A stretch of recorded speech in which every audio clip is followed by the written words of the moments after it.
Well, good morning, everyone. I'd like to welcome you all to the Interaction of Processes and its Importance to a Successful Audit webinar. My name is Joseph Krolikowski.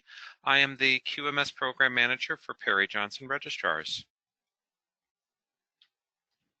Couple of notes for everyone. All of our participants today are on mute, but we absolutely want to answer any questions that you might have, so please use the question portion of the dashboard. We will address your questions at the end of the presentation. One of the more common questions that we get is whether or not the slides will be available. This is particularly true for this presentation. The answer is yes. We will make these slides available shortly after we're finished. And if you want to re-watch this webinar with voiceover, you can visit our website at www.pjr.com. Follow the links for webinars, and you'll find a special link for previously recorded webinars. That'll redirect you to our YouTube page, where all of our past webinars are hosted for viewing. Our topics for today, we're going to present a little bit of background on this topic and why we got to the point that we're at currently. I'm going to cross-reference the requirements from ISO 9001:2015 and try to point out where we have a basis in the standard for some of these statements. I'm going to present some thoughts on both what is and what is not a process, leaning heavily on the official definition for process from ISO 9000. And then probably the most popular portion of this presentation, we're going to be presenting some strategies for meeting this requirement, including a strategy for meeting it with minimal changes to your existing documentation. That seems to be a very popular approach for addressing this requirement. So way back in 2014, PJR was given a mandate by the accreditation bodies. We were told that we had to start taking a harder line in our assessment of client interaction of process, or IOP documents. Now, the primary clause at play for this is found in ISO 17021-1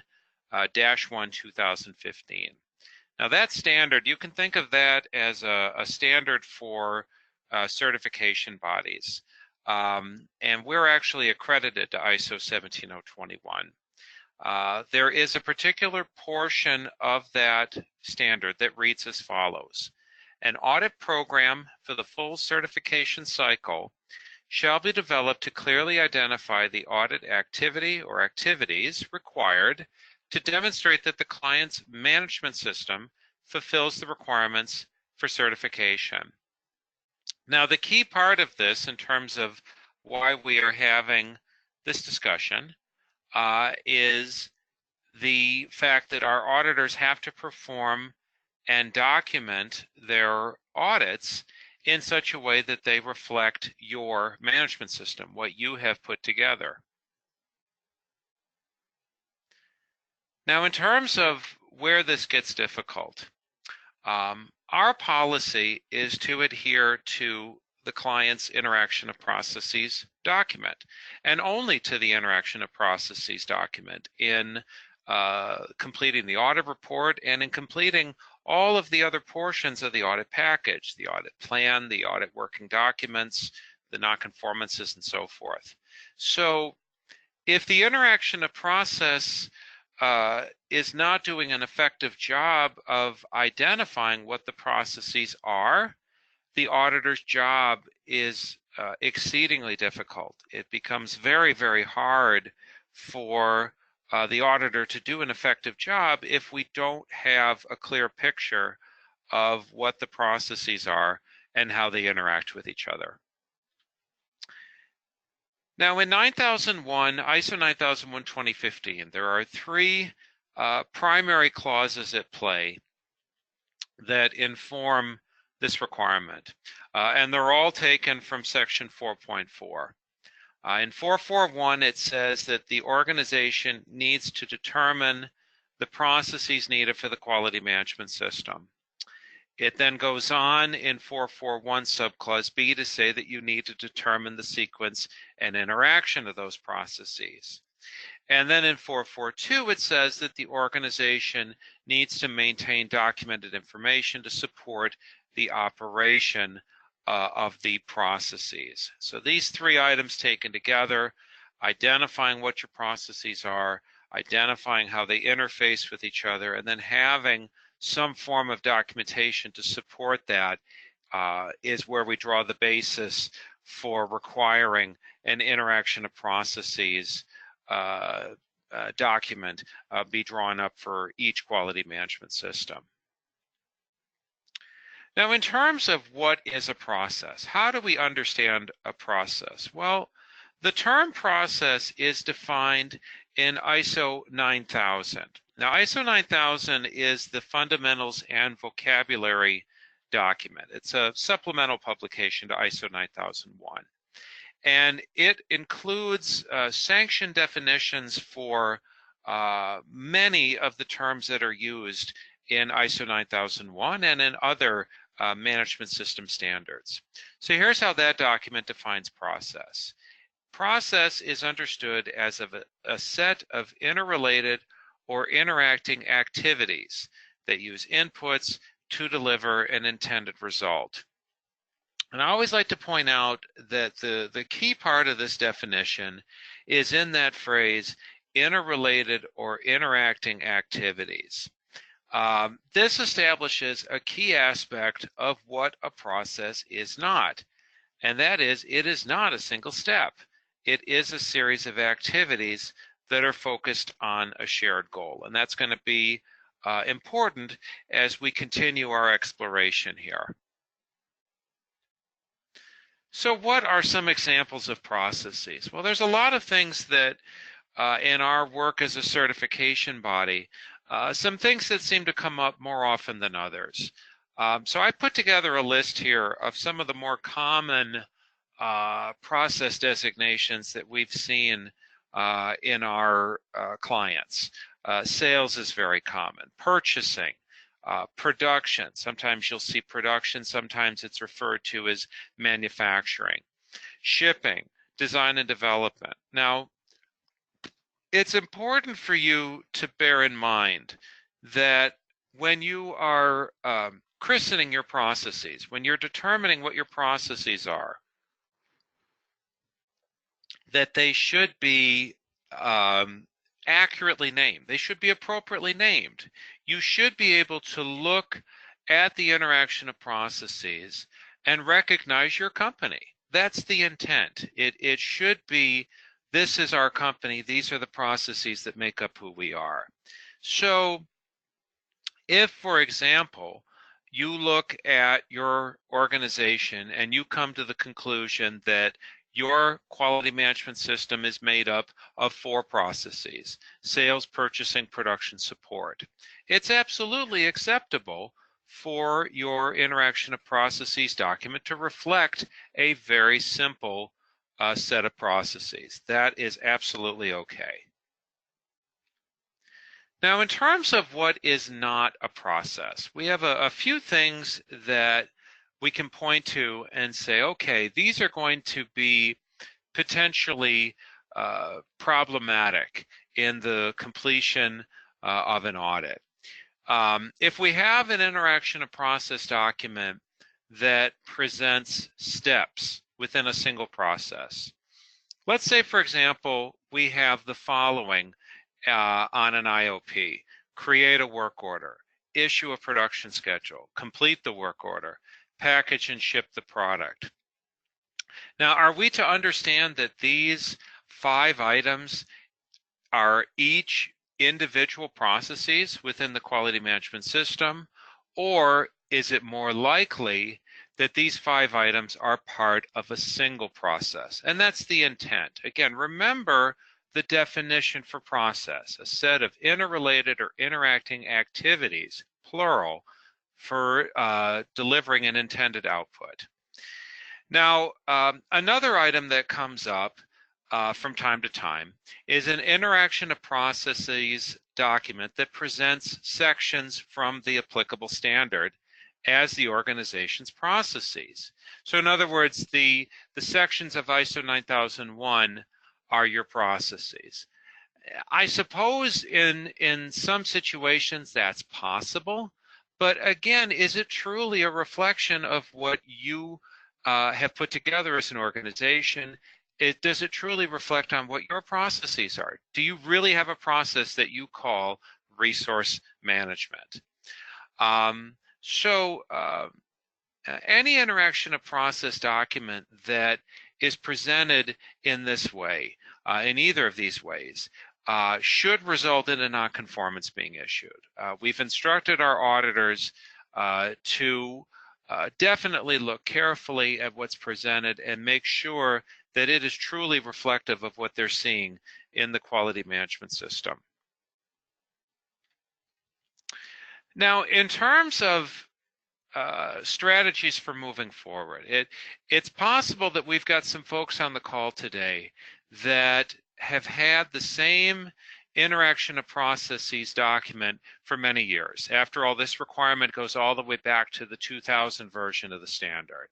So we recognize that in a lot of cases, what you put together was very carefully considered, thought out, and it's disconcerting to be told that something that was acceptable in the past is now suddenly unacceptable. So what we want to walk you through here is a strategy for working with what you already have. If you happen to have something and you're feeling a little bit concerned about whether or not it meets the requirement. So what we're going to do, we're going to review an example of an interaction of processes document, and we're going to actually apply two key improvements to it, which I'll walk you through. Now, please note this example is not taken from any particular PGR client. It was created solely for the purpose of this presentation.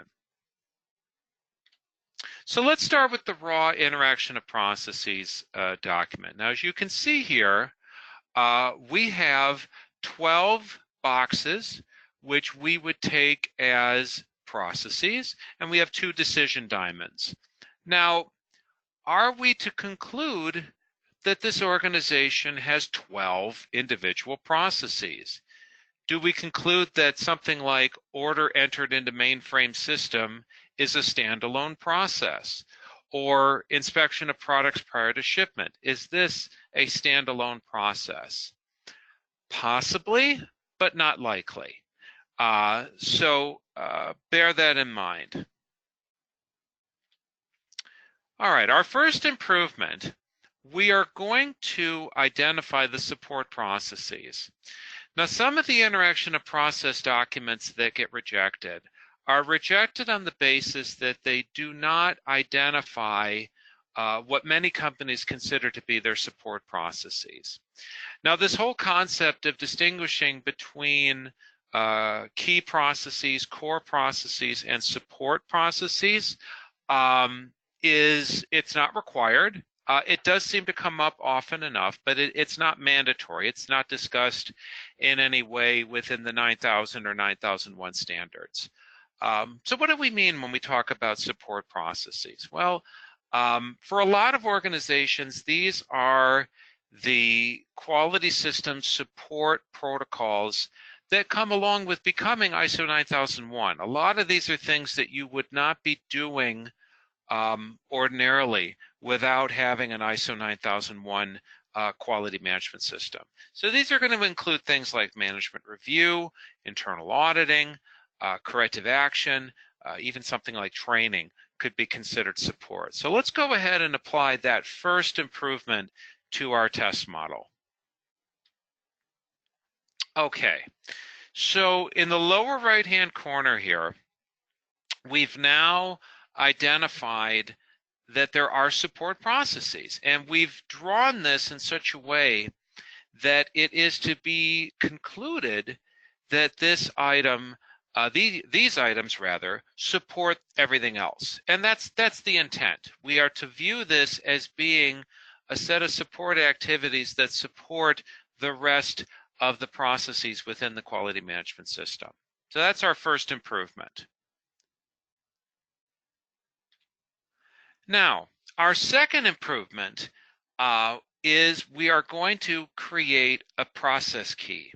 We're going to assign something here that identifies what the processes are. Now, there's a lot of ways you can go about doing this. You can use numbering, you can use alpha characters.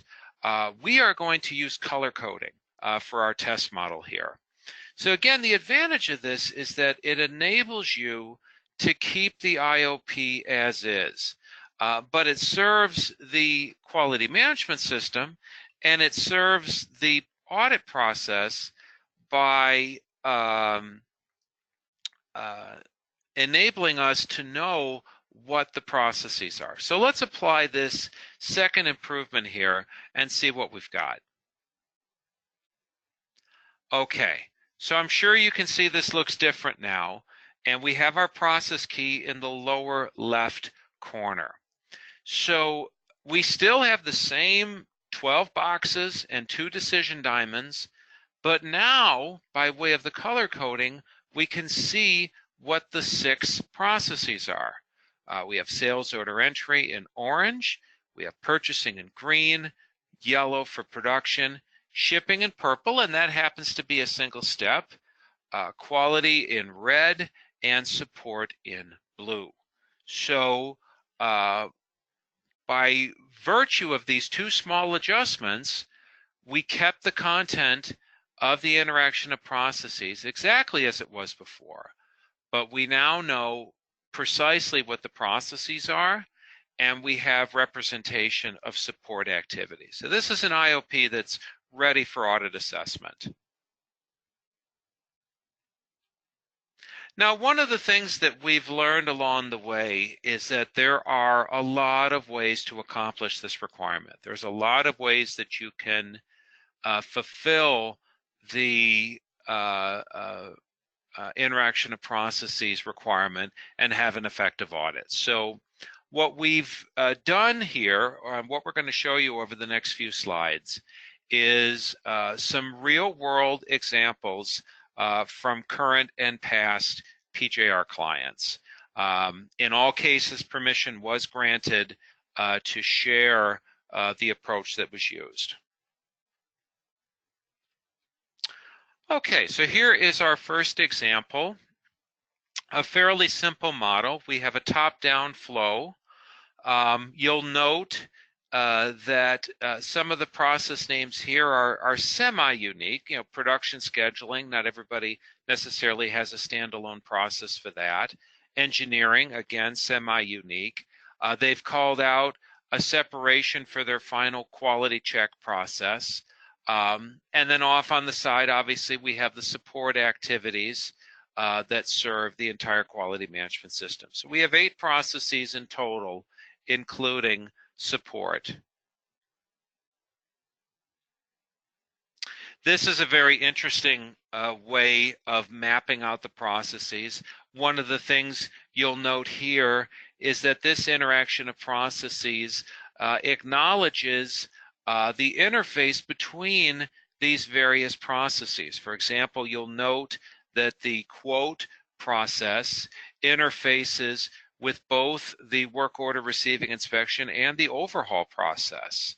And you'll also note that with the exception of the quote process, all of these processes interface with what they refer to as quality. So there's a lot of acknowledgement of cross-interaction here. And the other thing I like especially about this interaction of processes document is the unique nature of the process names. Overhaul and inventory management, these are very unique process names. This is a map that a lot of thought went into, a lot of careful consideration. Here is another approach, kind of an interesting approach. This particular approach is commonly referred to as the swim lane method. Our processes are actually all identified on the left-hand margin. So you'll note that we have a sales process, a purchasing process, production process, and support. And what's interesting about this model is we note that purchasing and sales start independently of each other. One is driven, in this case, by an order from the customer, the other by a review of available inventory, presumably on some timed basis. And they all kind of meet in the middle here. And both of them are necessary to trigger the production process. So, and what they've done here, as you can see, is they've acknowledged some of the unique underlying aspects of what they do. So, for example, in production, we have injection molding, trim, final inspection, and shipping. Certainly not everybody has injection molding and trim, but again, the way these are presented, these all fall under the general heading of production. So again, this is referred to as swim lane. Here is another model. This particular organization, what they've done is they've chosen to refer to these processes, and they've called them out by color coding, but the intent here is that if the item is not highlighted, it is to be considered support. So we can consider then that this organization has 6 processes. They have sales order entry, purchasing, distribution, service exchange, repair and return, and support. And that's the intent here.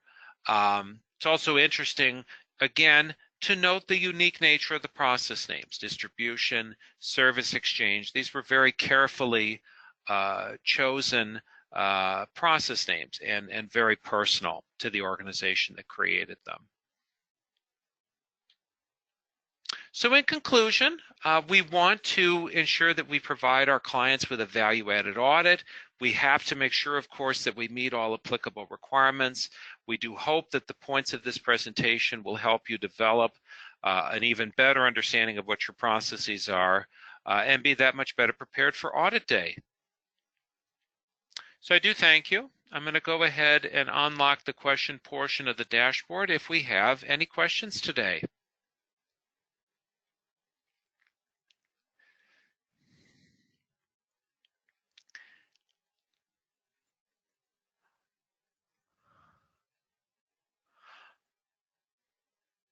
Okay, well, it would appear we do not have any questions, so I'll wish all of you a good day and thank you for your time.